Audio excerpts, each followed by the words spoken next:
दर्शकों नमस्कार, मैं सुरेंद्र चौहान और आप देख रहे हैं संघर्ष जसपुर।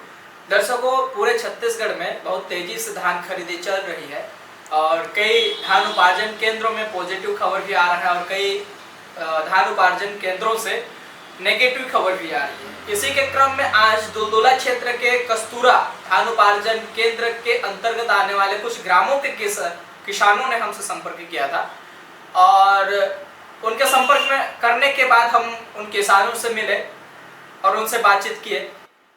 वर्तमान की जो धान खरीदी चल रही है, काफी कुछ किसान खुश भी नजर आ रहे हैं और काफी किसान इससे दुखित भी हैं। इसी के क्रम में जो किसान हमसे संपर्क किए थे उनसे हमने मिलने का प्रयास किया और उन्होंने अपना समस्या बताया और समस्या जैसे वे बताए उसी को लेकर के हम फड़ प्रभारी के पास गए, उनसे भी हम सुने। उसके पश्चात हम समिति अध्यक्ष से भी मिले और पूरी मामला जानने का प्रयास किए हुए हैं।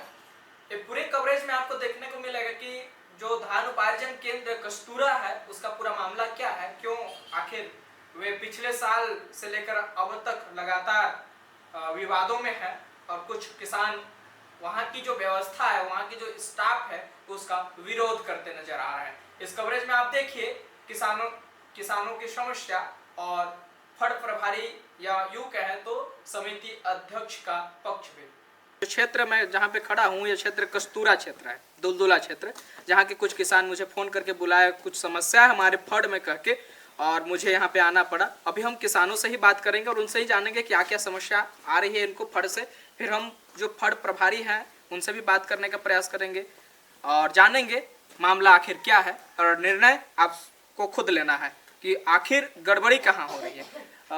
क्या मामला है बताएंगे। सबसे पहले आपका परिचय दीजिएगा सर। मेरा नाम है इंद्र कुमार सिंह, ग्राम केंतपानी का स्थायी निवासी हूँ। जी जी।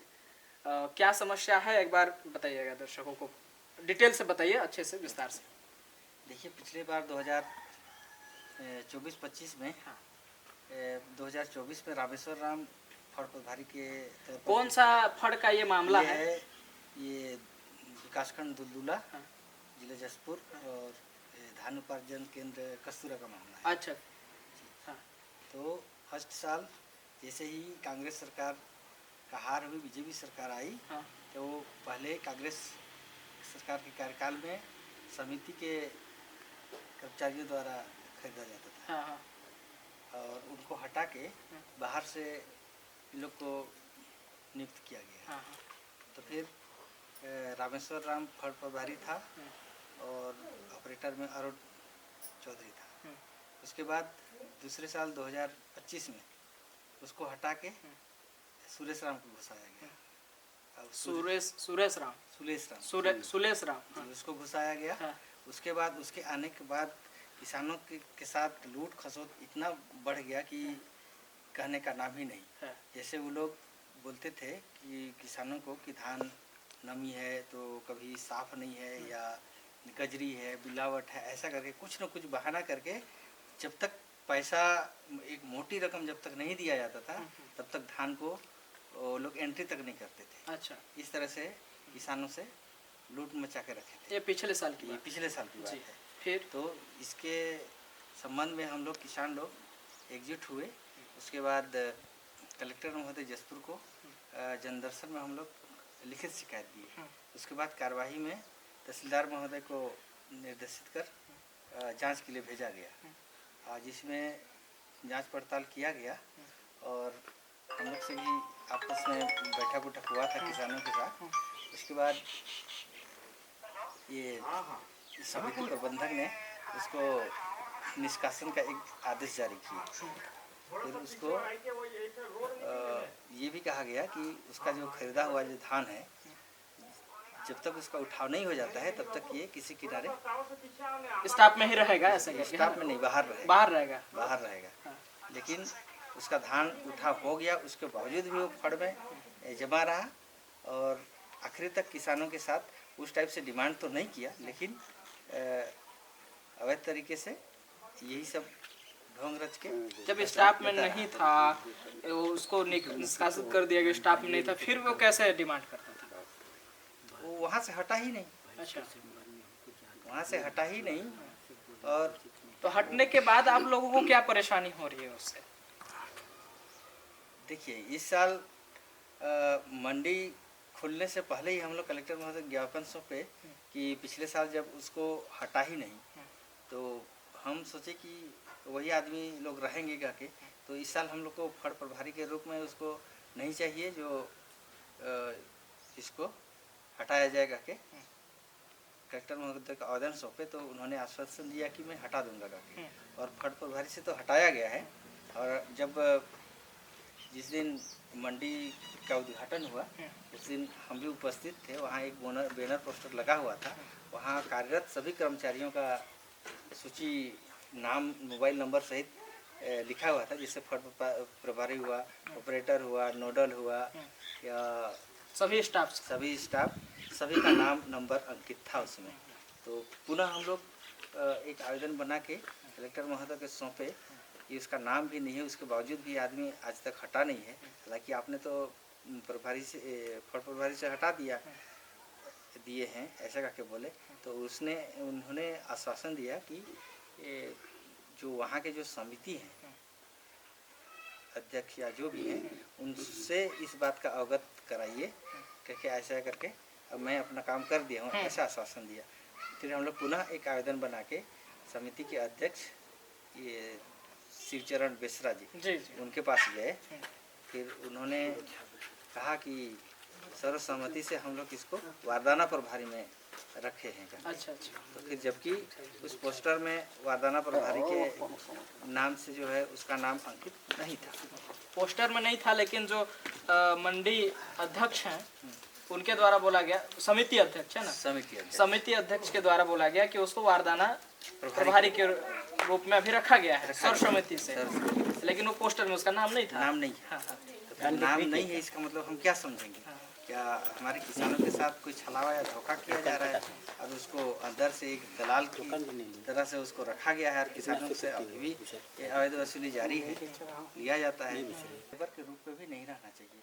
इसके संबंध में हम एक मंडी अध्यक्ष शिवचरण बेसरा जी के पास हम आवेदन लेके गए थे, इसका कॉपी आपके समक्ष। कितना तारीख को गए थे? 12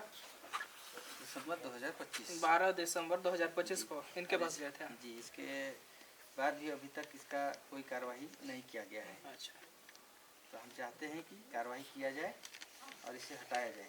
अच्छा, ये अन्य जो कागजात दिखा रहे हैं क्या है? ये है पिछले वर्ष 2024-25 में सुलेश राम को निष्कासित का आदेश कितना तारीख को निकला था? ये है 19/12/2025।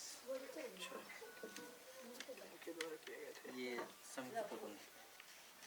समिति प्रबंधक के द्वारा ही निकाला गया था, निष्कासित किया गया था। और अभी तक वो बना हुआ है? अभी तक समिति में स्टाफ में है। अब स्टाफ में है। आपने तो कहा था कि वो बारदाना के प्रभारी के रूप में है। इसको हमने नहीं किया, इसको समिति अध्यक्ष ने कहा। अच्छा, ये जब आप लोग इसको देने के लिए गए थे 12/12/2025 को, तब इन्होंने बताया अध्यक्ष जी ने कि अभी भी जो है वो वारदाना के प्रभारी पे नियुक्त है ऐसे करके। तो आप लोग चाहते हैं कि वो उसको निष्कासित किया जाए, उसको हटाया जाए। फड़ में जो है एक लेबर के रूप में नहीं रहना चाहिए। क्या है कि बाकी लोग का भी मनोबल बढ़ा रहा है, जिससे वो लोग किसानों से अवैध वसूली अभी भी कर रहे हैं। दर्शकों, अभी हम गांव में मौजूद हैं, कुछ किसान यहाँ पे इकट्ठा हुए हैं और अभी हम फड़ में जाएंगे और जाने के बाद में स्टाफ से बात करेंगे, जानेंगे स्टाफ में कौन कौन है और वाकई में ये जो घटनाएं बता रहे हैं वास्तविकता है या नहीं है, इसकी भी जानकारी लेंगे। उसके बाद जो अध्यक्ष जी हैं समिति के, उससे भी बात करने का प्रयास करेंगे और वास्तविकता क्या है उसे टटोलने का प्रयास करेंगे। बने रहिए हमारे इस कवरेज में। धन्यवाद। दर्शकों, अभी हम उसी धान उपार्जन केंद्र में मौजूद हैं जिस धान उपार्जन केंद्र में किसानों ने आरोप लगाया था। ये कस्तूरा का धान उपार्जन केंद्र है और यहाँ के अभी फड़ प्रभारी से हम बात कर रहे हैं। एक बार अपना परिचय दे दीजिए। मैं रामेश्वर राम, इस उपार्जन केंद्र का फड़ प्रभारी जी। अभी आपके फड़ में कितने स्टाफ काम कर रहे हैं? अभी हमारे फड़ में 3 स्टाफ हैं, एक मैं प्रभारी, ऑपरेटर और एक वरदाना प्रभारी। कौन है? ऑपरेटर अरुण चौधरी और वरदाना प्रभारी सुलेश राम। और आप तीन। जो सुलेश राम के ऊपर कुछ किसानों ने आरोप लगाए हैं कि पिछले साल अवैध वसूली की वजह से उनको फड़ से प्रभारी से हटाया गया था, तो ये बात सही नहीं? ऐसा कुछ नहीं है, बस उनके ऊपर आरोप लगाया गया है। तो ये विवादित क्षेत्र ना हो करके उनको फड़ प्रभारी के पद से हटा करके बरदाना प्रभारी। अच्छा, विवादित क्षेत्र ना हो ऐसा कुछ। हाँ जी। और अभी वो किस पद में है बोले? बरदाना प्रभारी। वरदाना प्रभारी। जो अवैध वसूली की बात जो किसान कर रहे हैं अभी भी, वे क्या कैसा हो रहा है? क्या वर्तमान में जो अवैध वसूली उपार्जन केंद्र में चल रहा है या फिर? नहीं, ऐसा बिल्कुल भी नहीं है। जिसका धान जैसे खराब रहता है तो हम लोग उसको वापसी करा देते हैं कि आप घर ले जाइए, साफ़ सुथरा करके लाइए। बाकी ऐसा कुछ नहीं है कि वसूली। अच्छा, प्रति एकड़ कितना क्विंटल? अभी वही 21 जी। दर्शकों, आपने देखा, हमने फड़ प्रभारी जी से बात किया और जो मामला था उसे स्पष्ट करने का प्रयास किया है। अभी हम समिति अध्यक्ष से भी बात करने का प्रयास करेंगे, अगर वे मिल जाते हैं तो उनसे भी बात करेंगे और इस मामले के विषय पर जानते हैं। दर्शकों, जिस क्षेत्र का मामला था, जो कस्तूरा धान उपार्जन केंद्र का, अभी उसी के समिति अध्यक्ष शिवचरण मिश्रा जी हमारे साथ हैं, उनसे जानते हैं पूरी मामला क्या है। सर जी, जो मामला आ रहा है उसमें जो सुलेश जी को आरोपी लग रही है, उसमें एक बार हमारे दर्शकों को क्लियर कर दीजिए पूरा काम मामला है और क्या बेबुनियाद है ये। मतलब जो भी पर्सनल घरेलू मामला को लेकर मतलब सुलेश को ये शिकायत कर रहे हैं। बाकी मतलब क्या कहेंगे, मतलब बिना निराधार है कहना चाहिए। पिछले बार जो हुआ था उसको जो फड़ प्रभारी थे उसके बाद निकाले थे, तो उसमें कुछ जांच में कुछ आया था? उसमें कुछ नहीं आया है। बाकी हम लोग शिकायत हुआ तो हम उसको उसके जगह से हम उसको हटा दिए ताकि किसान में कोई किसी प्रकार का दिक्कत न हो और फिर हमें उसको हम वरदाना प्रभारी बनाया गया। अब वर्तमान में दर्शकों, पूरी मामला ऐसा है कि कुछ किसानों के द्वारा उनके ऊपर दोषारोपण लगाया जा रहा था। ये पिछले साल की मामला था और उनका कहना है कि पिछले साल जो घटना हुआ था उसको लेकर के कि अभी भी वो जो है धान उपार्जन केंद्र में ना ही दिखे, ऐसा उनका कहना था। और इनके द्वारा अभी स्पष्ट ये कराया जा रहा है कि ये जो है निराधार बातें हैं। और क्या बातें हैं, ये सारी चीज़ें तो अभी इन्होंने जो बोली कि पिछले बार की जांच में जो रिपोर्ट आई थी उसमें उनको दोषी नहीं पाया गया है, लेकिन उनको वारदाना अधिकारी के प्रभारी के रूप में अभी जो है वहाँ पे नियुक्त किया गया है, काम किया गया है। बाकी आप स्वयं निर्णय लें। पूरी हमने तीनों पक्ष की जानकारी आपको दिखाया, जो ब्लेम कर रहे हैं उनकी भी बातें हमने दिखाया, फड़ प्रभारी से भी रूबरू हमने किया और जो समिति के अध्यक्ष हैं उनसे भी आपको रूबरू हम करा रहे हैं। कोई मामला आपको स्पष्ट होगी कि क्या है। आपने देखा पूरी कवरेज, जिस तरीके से किसानों ने अपना समस्या रखा और जो पूर्व के फड़ प्रभारी थे उनको यूं कहे तो फड़ प्रभारी के पद से बारदाना प्रभारी के पद पर नियुक्त किया गया और जो अध्यक्ष है, समिति अध्यक्ष है, उनके द्वारा कहा जा रहा है कि इनके ऊपर दोषी नहीं पाए गए, फिर भी इनको जो है बारदाना प्रभारी के पद पर नियुक्त किया गया। ये पूरी मामला है। आपने जो देखा उससे आप समझ सकते हैं कि आखिरकार कस्तूरा धान उपार्जन केंद्र का मामला क्या था। इसी तरीके से और भी खबरों को हम आप तक दिखाते रहेंगे संघर्ष जसपुर के माध्यम से। अगर ये वीडियो आपको अच्छा लगा तो जरूर सब्सक्राइब करिए, वीडियो को शेयर करिए। धन्यवाद।